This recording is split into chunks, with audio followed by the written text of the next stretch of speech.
Sa iba pang balita, pasadahan natin mga ka-vibes. Ang balita sa Southern Luzon, pagnanakaw sa loob ng moske sa Cavite City, nakunan ng CCTV. Suspect tinutugis. Nasa kabilang linya si DJ Joey Boy para sa detalye. DJ Joey Boy, ibalita mo. GV Balita Express.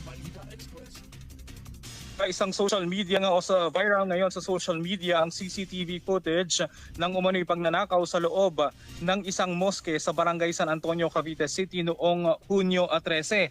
Makikita sa video ang isang hindi pa nakikilalang lalaki na casual na lumalabas ng sambahan habang bitbit ang isang sound speaker bago naglakad palayo na tila walang nangyari. Nagdulot ng pangamba at pagkondena sa komunidad ang insidente dahil isang sagradong lugar ng mga Muslim ang pinasok ng sospek. Dahil malinaw ang kuha ng CCTV, umaasa ang mga residente na agad itong makikilala at maaaresto. Sa ngayon ay patuloy pang bineberipika ng mga otoridad ang insidente at hinihintay pa ng opisyal na pahayag ng Cavite City Police Station.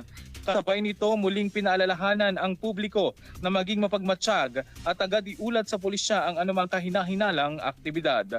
Para sa GV Balita Express, ito si DJ Joey Boy. Sa GV 99.9, your good vibes. Sa pagpapatuloy ng ating mga balita, lalaking nagbunot ng